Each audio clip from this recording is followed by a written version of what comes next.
السلام عليكم ورحمة الله وبركاته. الحمد لله وحده والصلاة والسلام على من لا نبي بعده. أما بعد، أعوذ بالله من الشيطان الرجيم. بسم الله الرحمن الرحيم. عن عائشة رضي الله عنها قال رسول الله صلى الله عليه وسلم: ركعة الفجر خير من الدنيا وما فيها. رواه مسلم. محترم سامعین و ناظرین، آج کے درس کے لیے میں نے جس حدیث کا انتخاب کیا ہے، اس کے اندر اللہ کے رسول صلی اللہ علیہ وسلم نے نماز فجر کی دو سنت کی اہمیت کو بیان کیا ہے کہ فجر کی نماز کے لیے جب ہم مسجد کے اندر داخل ہوتے ہیں تو فرض کی جماعت سے پہلے 2 رکعت جو سنت پڑھی جاتی ہے، اس کی کیا اہمیت ہے، اس کا کیا مقام اور اس کی کیا فضیلت ہے، اس حدیث کے اندر اللہ کے رسول صلی اللہ علیہ وسلم نے بیان کیا.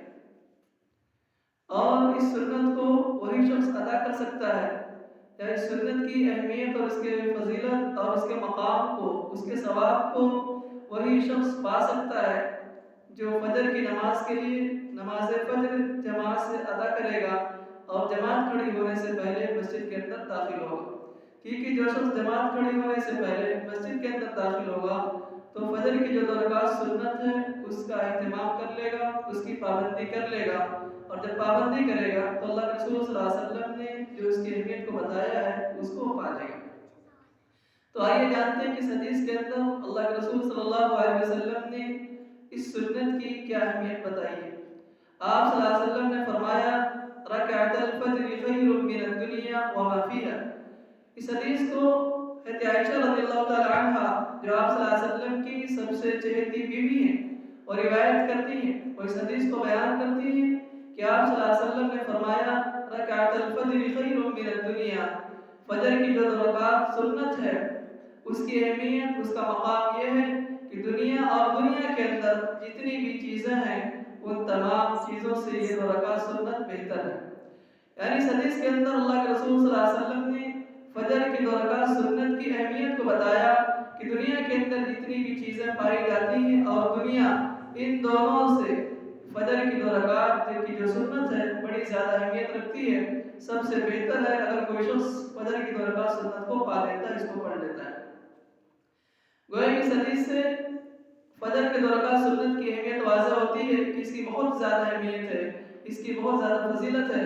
اس لیے ہم تمام مسلمانوں کو چاہیے نماز فجر کو پابندی کے ساتھ ادا کریں اور اس سنت کا اہتمام کرنے کی کوشش کریں، اس سنت کو پابندی کے ساتھ ادا کریں.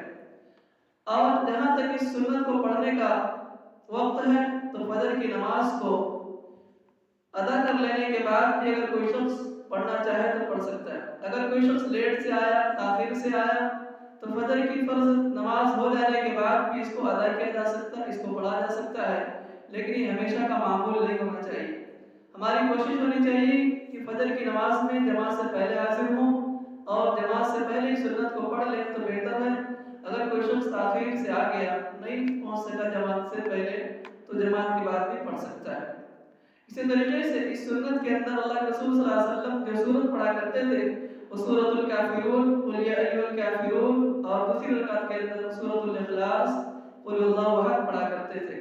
اس وجہ سے ہمیں بھی سنت پر عمل کرتے ہوئے ان دونوں رکعتوں کے اندر جو فجر کی 2 رکعت سنت ہے سورہ کافرون اور سورہ اخلاص پڑھنے کا اہتمام کرنا چاہیے.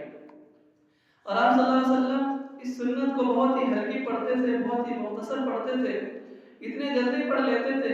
حضرت عائشہ رضی اللہ تعالی عنہ بیان کرتی ہیں کہ ہمیں ایسا محسوس ہوتا تھا، ہمیں ایسا لگتا تھا کہ اللہ کے رسول صلی اللہ علیہ وسلم نے ان سنتوں کے اندر سورہ فاتحہ کو نہیں پڑھا ہے.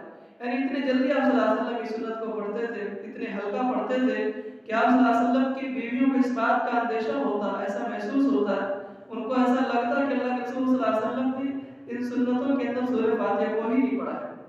اسی طریقے سے ایک خاص بات اس سنت کے تعلق سے کہ ہمارے بہت سارے مسلمان بھائی جب مسجدوں کے اندر داخل ہوتے ہیں فجر کی نماز کے لیے تو اگر وقت ہو تو انہیں فرض نماز سے پہلے اس سنت کو ادا کر لینا چاہیے، اگر وقت نہ ہو تو بعد میں پڑھنا چاہیے. لیکن بہت ساری مساجد کے اندر اس بات کو دیکھا جاتا ہے